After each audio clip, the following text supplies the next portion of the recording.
On New Year's Eve in the afternoon, Arsenal will be taking a trip to Craven Cottage to be taking on Fulham. Yep, we are back at it, and I actually think it's a good thing. Rather than sit and dwell on that horrible 2-0 loss to West Ham, we can bounce right back, make things right against a semi-strong Fulham team. It's going to be a tough one, especially in Craven Cottage. Fulham could be a tough nut to crack, but I think we have to. I think based on that performance against West Ham, we can only perform better. We can only be better. Finishing-wise, we have to be better. Passing-wise in the final third, we have to be better. Just everything in the final third, we have to be better. We have to play better, and I think this is a really good opportunity to do so. Yes, Fulham are a good team, but at the exact same time, I do think there's a way we can go in. We can put in a really good performance and we can beat Fulham, especially with the fact that we drew 2-2 with them earlier in the season. You're kind of hoping that we put that right, as well as the West Ham game. Put it right, get past it, win this game, and then we can focus on our January 7th FA Cup tie against Liverpool. So in today's video, I'll be previewing the game, talking about the potential starting 11 and how I think the game will go. So what's going on, everyone? You're listening to Gunner Central here. I hope you're all doing well. Please be sure to like the video, subscribe if you haven't already,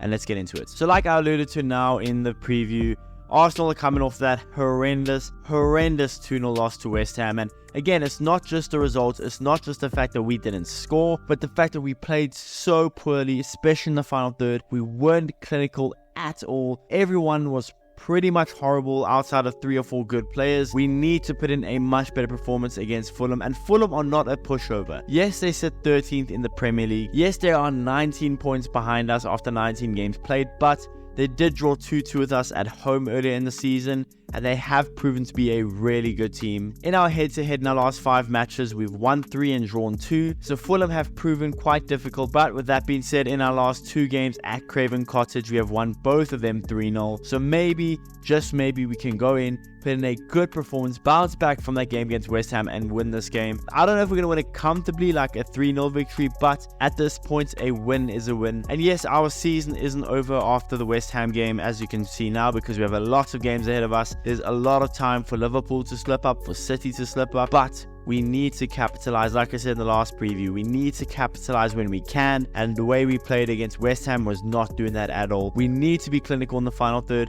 Fulham is going to give us chances, and when we get them, we have to finish them off. Now, outside of the West Ham loss, coming into this game in our last 5 games, it's really not looking good on paper. We have 2 losses, 2 draws, and just 1 victory in our last 5 games. Again, this is a really good game to bounce back. Yes, we're away from home and it's maybe not favorable, but it's a really winnable game, especially if we come in and put in an Arsenal level performance. Arsenal level as in last season's or earlier in the beginning of the season's performance. If we put in that level of a performance, we should be able to get a good victory against Fulham, an important victory against Fulham, and keep the pressure on Liverpool. Now, as for Fulham in their last 5 games, it's kind of dodgy. In their last 5 games, they have lost 3 and won 2. The 2 ones that they did win was a 5-0 win over West Ham in the league, and then a 7-6 penalty win against Everton in the EFL Cup. But the games that they have lost was a 3-0 loss to Newcastle, a 2-0 loss to Burnley at home that was, and then a 3-0 loss away at Bournemouth. So this is why I'm saying this is a winnable game. Yes, Fulham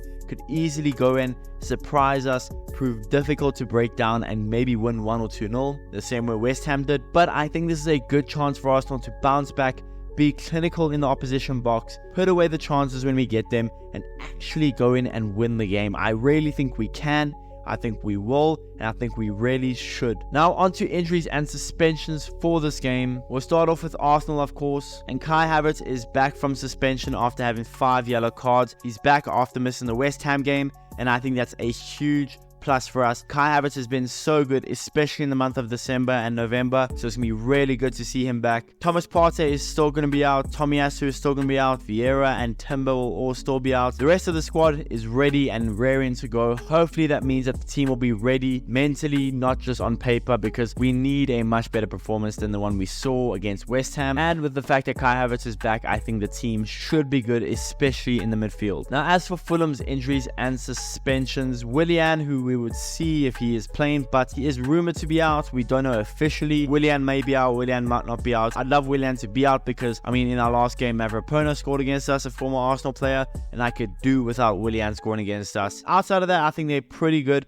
Adama's going to be out, Ream is going to be out, and otherwise they look pretty decent and they should be also good to go. Now on to the starting 11 that I would play if I was Mikel Arteta. So in goal, I would play Aaron Ramsdale. I think after conceding 2 that Raya did, they're not his fault, but I just want Ramsdale to start. I'm looking for any excuse, but I'm going to be realistic and I'm going to say Raya starts in goal. The left back position, I know a lot of people want him to leave the club. I know a lot of people don't want him to start, but we're in the position where we have to because Timber's out and Tomiyasu out, so we're going to have to start Zinchenko at left back. I know maybe it would be better if we can start Kiwior at left back, but I just don't trust him as a starting left back for a full 90 minutes. So I'm going to put in Zinchenko. Right back, Ben White, and the 2 centre backs would be Saliba and Gabriel, who I don't think were too bad against West Ham. It's kind of unfair that they didn't keep a clean sheet because I thought both of them put in a good performance. But yeah, that's another topic for another day. Into midfield, obviously I'm going to start Declan Rice and CDM. He didn't really have a great game against West Ham. Gave away a penalty, and outside of that, he kind of struggled to help offensively and defensively. So I'm hoping that that was a one-off game and he's going to be back to his best against Fulham. My central midfielders would be Martin Odegaard, who was really, really good against West Ham. If we had scored against West Ham, you would have probably thought it would have been either from an assist from Odegaard or a goal. He was threatening West Ham consistently, so I thought he had a really good performance. I'm going to start him again against Fulham, and next to him and Declan Rice, I'll be putting in Kai Havertz, who he missed so badly. It's going to be so good to see him again. I just think what he brings to us defensively and offensively in the air and on the ground, he is so crucial to us.